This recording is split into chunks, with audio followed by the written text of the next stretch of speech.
एकादशः सर्गः। पंचाप्सर तीर्थ एवं मांडकर्णी मुनि की कथा।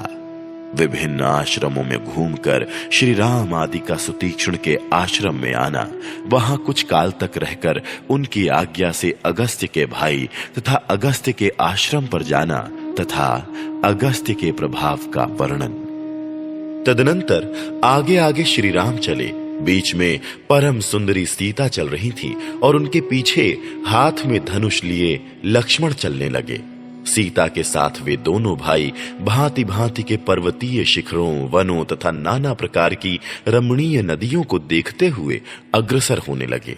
उन्होंने देखा कहीं नदियों के तटों पर सारस और चक्रवाक विचर रहे हैं और कहीं खिले हुए कमलों और जलचर पक्षियों से युक्त सरोवर शोभा पाते हैं। कहीं चितकबरे मृग यूथ बांधे चले जा रहे थे, कहीं बड़े बड़े सींग वाले मदमत्त भैंसे तथा बढ़े हुए दांत वाले जंगली सूअर और वृक्षों के वैरी दंतार हाथी दिखाई देते थे। दूर तक यात्रा तय करने के बाद जब सूर्य अस्तांचल को जाने लगे, तब उन तीनों ने एक साथ देखा सामने एक बड़ा ही सुंदर तालाब है, जिसकी लंबाई चौड़ाई एक एक योजन की जान पड़ती है। वह सरोवर लाल और श्वेत कमलों से भरा हुआ था। उसमें क्रीड़ा करते हुए झुंड के झुंड हाथी उसकी शोभा बढ़ाते थे तथा सारस, राजहंस और कलहंस आदि पक्षियों एवं जल में उत्पन्न होने वाले मत्स्य आदि जंतुओं से वह व्याप्त दिखाई देता था। स्वच्छ जल से भरे हुए उस रमणीय सरोवर में गाने बजाने का शब्द सुनाई देता था, किंतु कोई दिखाई नहीं दे रहा था। तब श्री राम और महारथी लक्ष्मण ने कौतूहलवश अपने साथ आए हुए धर्मभृत नामक मुनि से पूछना आरंभ किया। महामुने, यह अत्यंत अद्भुत संगीत की ध्वनि सुनकर हम सब लोगों को बड़ा कौतूहल हो रहा है। यह क्या है, इसे अच्छी तरह बताइए। श्री रामचंद्र जी के इस प्रकार पूछने पर धर्मात्मा धर्मभृत नामक मुनि ने तुरंत ही उस सरोवर के प्रभाव का वर्णन आरंभ किया। श्री राम, यह पंचाप्सर नामक सरोवर है जो सर्वदा अगाध जल से भरा रहता है। मांडकर्णी नामक मुनि ने अपने तप के द्वारा इसका निर्माण किया था। महामुनि मांडकर्णी ने एक जलाशय में रहकर केवल वायु का आहार करते हुए 10 सहस्त्र वर्षों तक तीव्र तपस्या की थी। उस समय अग्नि आदि सब देवता उनके तप से अत्यंत व्यथित हो उठे और आपस में मिलकर वे सब के सब इस प्रकार कहने लगे कि जान पड़ता है ये मुनि हम लोगों में से किसी के स्थान को लेना चाहते हैं। ऐसा सोचकर वे सब देवता वहां मन ही मन उद्विग्न हो उठे। तब उनकी तपस्या में विघ्न डालने के लिए संपूर्ण देवताओं ने 5 प्रधान अप्सराओं को नियुक्त किया, जिनकी अंग कांति विद्युत के समान चंचल थी। तदनंतर जिन्होंने लौकिक एवं पारलौकिक धर्माधर्म का ज्ञान प्राप्त कर लिया था, उन मुनि को उन 5 अप्सराओं ने देवताओं का कार्य सिद्ध करने के लिए काम के अधीन कर दिया। मुनि की पत्नी बनी हुई वे ही 5 अप्सराएं यहाँ रहती हैं। उनके रहने के लिए इस तालाब के भीतर घर बना हुआ है जो जल के अंदर छिपा हुआ है। उसी घर में सुखपूर्वक रहती हुई 5 अप्सराएं तपस्या के प्रभाव से युवावस्था को प्राप्त हुए मुनि को अपनी सेवाओं से संतुष्ट करती हैं। क्रीड़ा विहार में लगी हुई उन अप्सराओं के ही वाद्यों की यह ध्वनि सुनाई देती है, जो भूषणों की झनकार के साथ मिली हुई है। साथ ही उनके गीत का भी मनोहर शब्द सुन पड़ता है। अपने भाई के साथ महायशस्वी श्री रघुनाथ जी ने उन भावितात्मा महर्षि के इस कथन को यह तो बड़े आश्चर्य की बात है यूं कहकर स्वीकार किया। इस प्रकार कहते हुए श्री रामचंद्र जी को एक आश्रम मंडल दिखाई दिया, जहां सब ओर कुश और वल्कल वस्त्र फैले हुए थे। वह आश्रम ब्राह्मी लक्ष्मी से प्रकाशित होता था। विदेह नंदिनी सीता तथा लक्ष्मण के साथ उस तेजस्वी आश्रम मंडल में प्रवेश करके ककुस्थ कुलभूषण श्री राम ने उस समय सुखपूर्वक निवास किया। वहां के महर्षियों ने उनका बड़ा आदर सत्कार किया। तदनंतर महान अस्त्रों के ज्ञाता श्री रामचंद्र जी बारी बारी से उन सभी तपस्वी मुनियों के आश्रम पर गए जिनके यहाँ वे पहले रह चुके थे। उनके पास भी दोबारा जाकर रहे। कहीं 10 महीने, कहीं साल भर, कहीं 4 महीने, कहीं 5 या 6 महीने, कहीं इससे भी अधिक समय, कहीं उससे भी अधिक समय, कहीं आधे मास अधिक अर्थात 8.5 महीने, कहीं 3 महीने और कहीं 8 और 3 अर्थात 11 महीने तक श्री रामचंद्र जी ने सुखपूर्वक निवास किया। इस प्रकार मुनियों के आश्रम में रहते और अनुकूलता पाकर आनंद का अनुभव करते हुए उनके 10 वर्ष बीत गए। इस प्रकार सब ओर घूम फिर कर धर्म के ज्ञाता भगवान श्री राम सीता के साथ फिर सुतीक्ष्ण के आश्रम पर ही लौट आए। शत्रुओं का दमन करने वाले श्री राम उस आश्रम में आकर वहां रहने वाले मुनियों द्वारा भली भांति सम्मानित हो वहां भी कुछ काल तक रहे। उस आश्रम में रहते हुए श्री राम ने एक दिन महामुनि सुतीक्ष्ण के पास बैठकर विनीत भाव से कहा, भगवान, मैंने प्रतिदिन बातचीत करने वाले लोगों के मुंह से सुना है कि इस वन में कहीं मुनि श्रेष्ठ अगस्त्य जी निवास करते हैं, किंतु इस वन की विशालता के कारण मैं उस स्थान को नहीं जानता हूं। उन बुद्धिमान महर्षि का सुंदर आश्रम कहां है? मैं लक्ष्मण और सीता के साथ भगवान अगस्त्य को प्रसन्न करने के लिए उन मुनीश्वर को प्रणाम करने के उद्देश्य से उनके आश्रम पर जाऊं, यह महान मनोरथ मेरे हृदय में चक्कर लगा रहा है। मैं चाहता हूं कि स्वयं भी मुनिवर अगस्त्य की सेवा करूं। धर्मात्मा श्री राम का यह वचन सुनकर सुतीक्ष्ण मुनि बड़े प्रसन्न हुए और उन दशरथ नंदन से इस प्रकार बोले, रघुनंदन, मैं भी लक्ष्मण सहित आपसे यही कहना चाहता था कि आप सीता के साथ महर्षि अगस्त्य के पास जाएं। सौभाग्य की बात है कि इस समय आप स्वयं ही मुझसे वहां जाने के विषय में पूछ रहे हैं। श्री राम, महामुनि अगस्त्य जहां रहते हैं उस आश्रम का पता मैं अभी आपको बताए देता हूं। तात, इस आश्रम से 4 योजन दक्षिण चले जाइए, वहां आपको अगस्त्य के भाई का बहुत बड़ा एवं सुंदर आश्रम मिलेगा। वहां के वन की भूमि प्रायः समतल है तथा पिपली का वन उस आश्रम की शोभा बढ़ाता है। वहां फूलों और फलों की बहुतायत है। नाना प्रकार के पक्षियों के कलरवों से गूंजते हुए उस रमणीय आश्रम के पास भांति भांति के कमल मंडित सरोवर हैं जो स्वच्छ जल से भरे हुए हैं। हंस और कारंडव आदि पक्षी उनमें सब ओर फैले हुए हैं तथा चक्रवाक उनकी शोभा बढ़ाते हैं।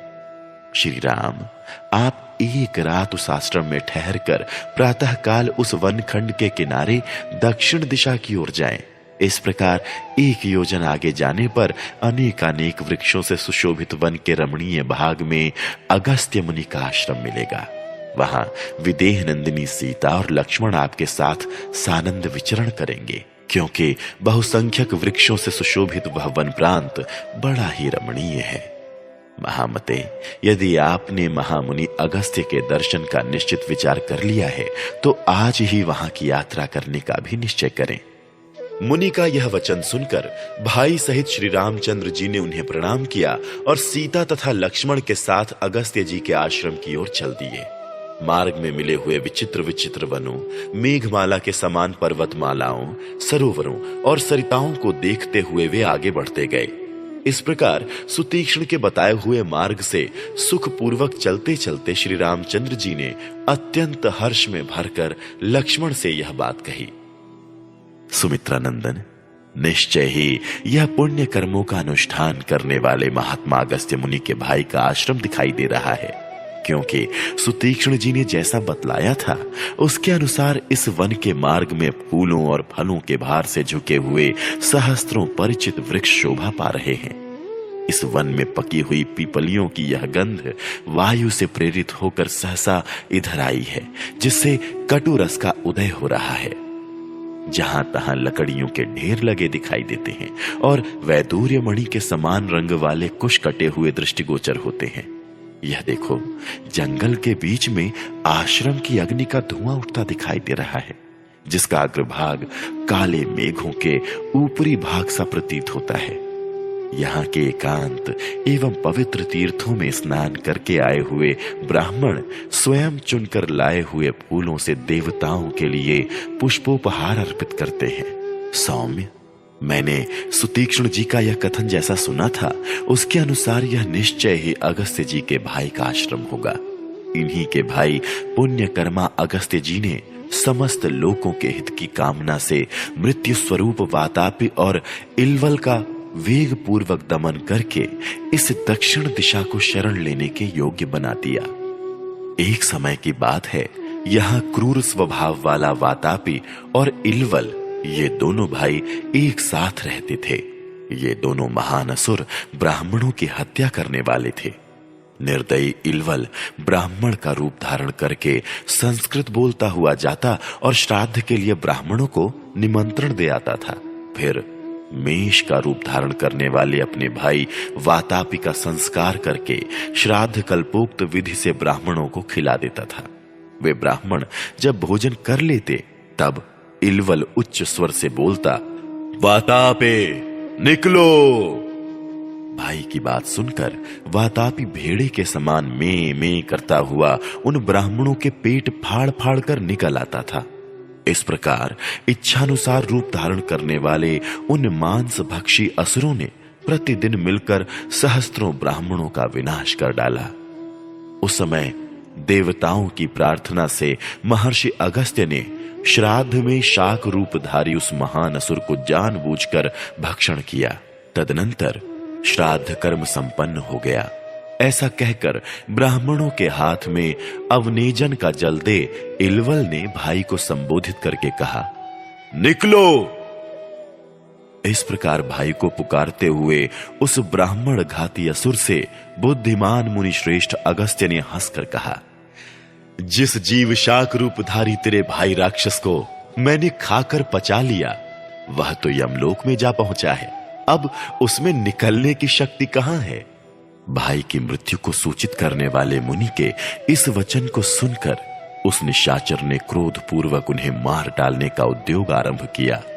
उसने ज्यों ही द्विजराज अगस्त्य पर धावा किया, त्यों ही उद्दीप्त तेज वाले उन मुनि ने अपनी अग्नितुल्य दृष्टि से उस राक्षस को दग्ध कर डाला। इस प्रकार उसकी मृत्यु हो गई। ब्राह्मणों पर कृपा करके जिन्होंने यह दुष्कर कर्म किया था, उन्हीं महर्षि अगस्त्य के भाई का यह आश्रम है जो सरोवर और वन से सुशोभित हो रहा है। श्री रामचंद्र जी लक्ष्मण के साथ इस प्रकार बातचीत कर रहे थे।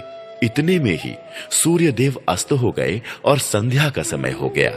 तब भाई के साथ विधि पूर्वक सायं संध्योपासना करके श्री राम ने आश्रम में प्रवेश किया और उन महर्षि के चरणों में मस्तक झुकाया।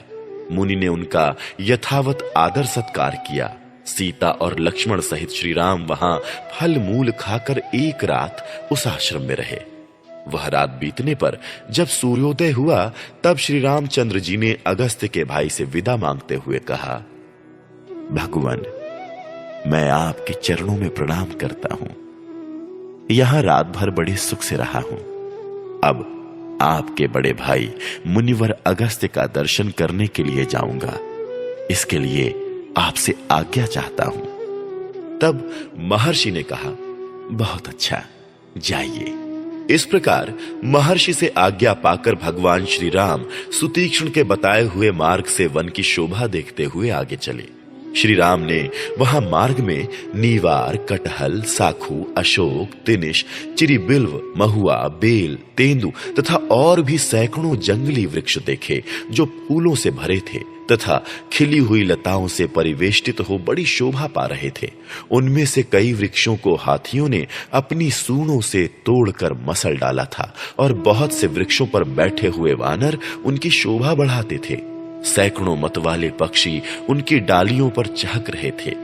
उस समय कमल नयन श्री राम अपने पीछे पीछे आते हुए शोभावर्धक वीर लक्ष्मण से, जो उनके निकट ही थे, इस प्रकार बोले, यहां के वृक्षों के पत्ते जैसे सुने गए थे वैसे ही चिकने दिखाई देते हैं तथा पशु और पक्षी क्षमाशील एवं शांत हैं। इससे जान पड़ता है उन भावितात्मा महर्षि अगस्त्य का आश्रम यहां से अधिक दूर नहीं है, जो अपने कर्म से ही संसार में अगस्त्य के नाम से विख्यात हुए हैं। उन्हीं का यह आश्रम दिखाई देता है, जो थके मांदे पथिकों की थकावट को दूर करने वाला है। इस आश्रम के वन यज्ञ याग संबंधी अधिक धूमों से व्याप्त हैं। चीर वस्त्रों की पंक्तियां इसकी शोभा बढ़ाती हैं। यहाँ के मृगों के झुंड सदा शांत रहते हैं तथा इस आश्रम में नाना प्रकार के पक्षियों के कलरव गूंजते रहते हैं। जिन पुण्यकर्मा महर्षि अगस्त्य ने समस्त लोगों की हित कामना से मृत्यु स्वरूप राक्षसों का वेग पूर्वक दमन करके इस दक्षिण दिशा को शरण लेने के योग्य बना दिया तथा जिनके प्रभाव से राक्षस इस दक्षिण दिशा को केवल दूर से भयभीत होकर देखते हैं, इसका उपभोग भी नहीं करते, उन्हीं का यह आश्रम है। पुण्यकर्मा महर्षि अगस्त्य ने जब से इस दिशा में पदार्पण किया है तब से यहाँ के निशाचर वैर रहित और शांत हो गए हैं।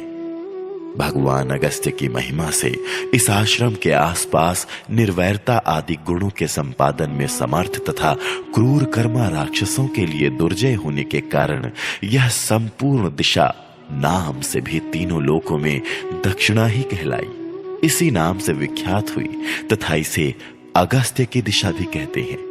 एक बार पर्वत श्रेष्ठ विंध्य सूर्य का मार्ग रोकने के लिए बढ़ा था, किंतु महर्षि अगस्त्य के कहने से वह नम्र हो गया।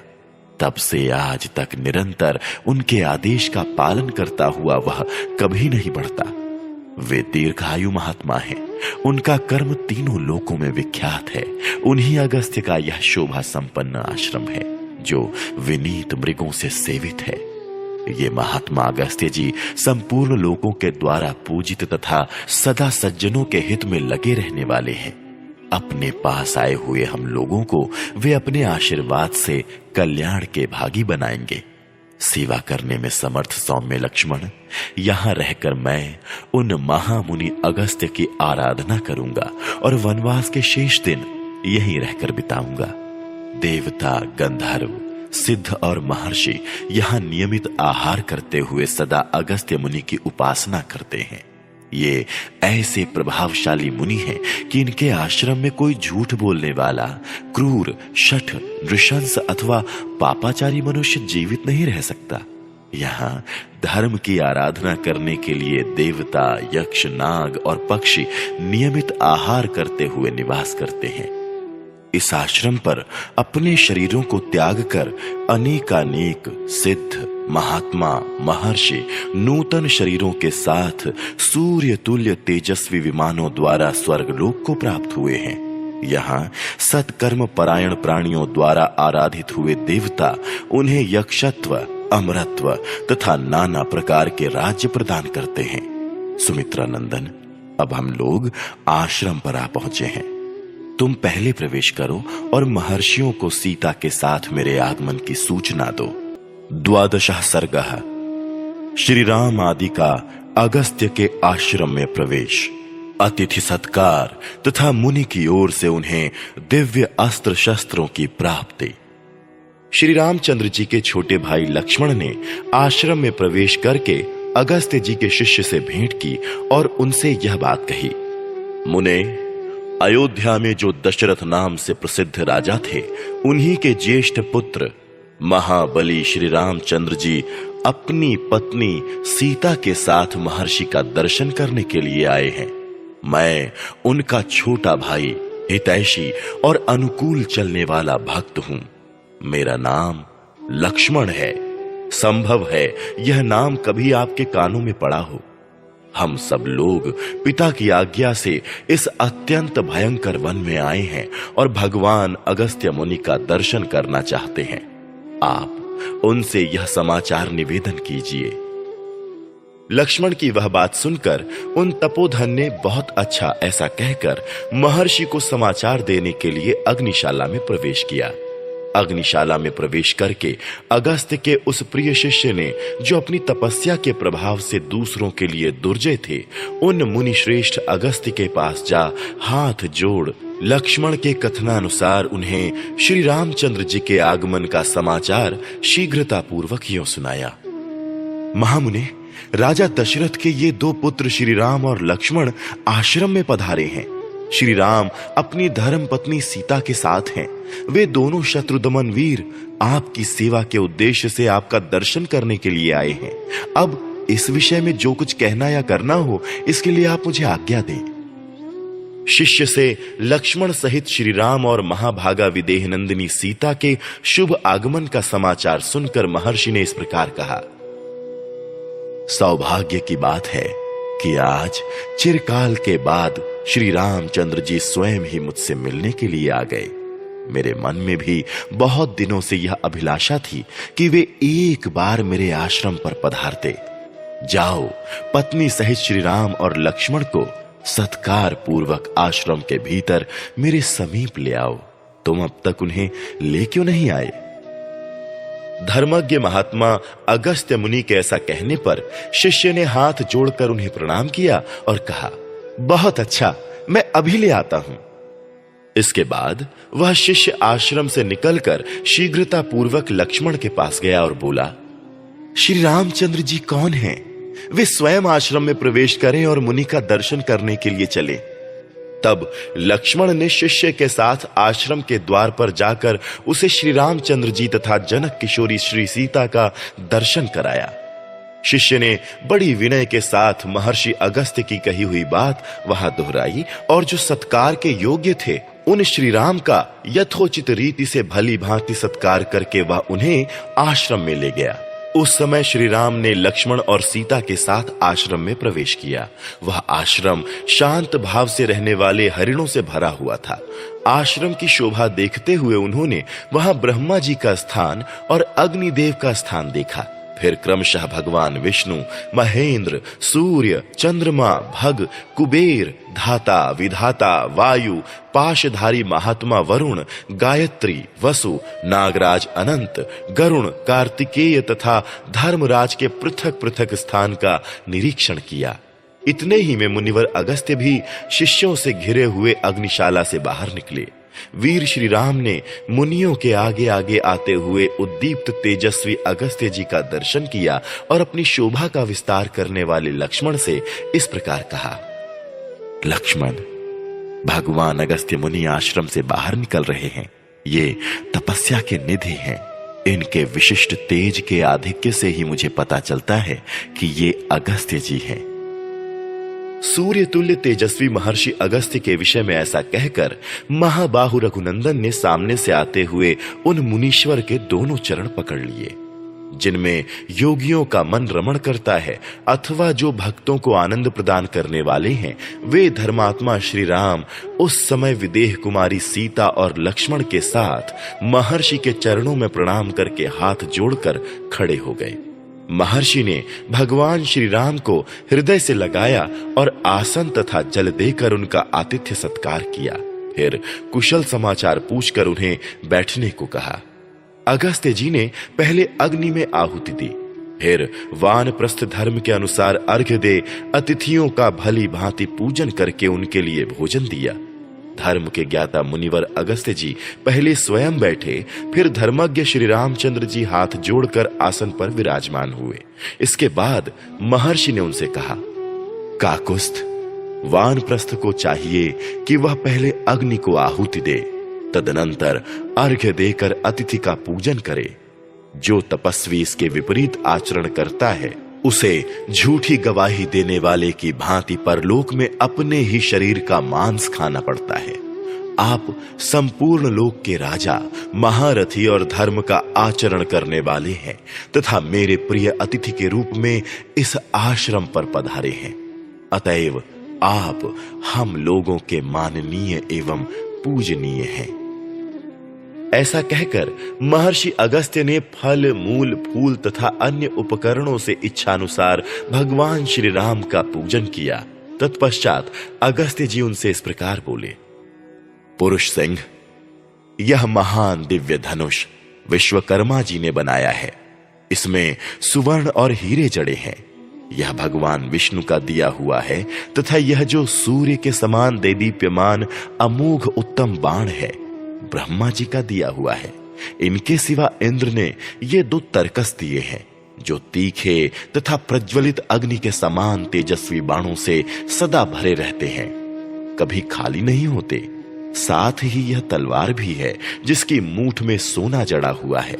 इसकी म्यान भी सोने की ही बनी हुई है। श्री राम पूर्व काल में भगवान विष्णु ने इसी धनुष से युद्ध में बड़े बड़े असुरों का संहार करके देवताओं की उद्दीप्त लक्ष्मी को उनके अधिकार में लौटाया था। मानद, आप यह धनुष, ये दोनों तरकस, ये बाण और यह तलवार विजय पाने के लिए ग्रहण कीजिए, ठीक उसी तरह जैसे वज्रधारी इंद्र वज्र ग्रहण करते हैं। ऐसा कहकर महान तेजस्वी अगस्त्य ने वे सभी श्रेष्ठ आयुध श्री रामचंद्र जी को सौंप दिए। इस प्रकार श्री वाल्मीकि निर्मित आर्ष रामायण आदि काव्य के अरण्य कांड में 12वां सर्ग पूरा हुआ।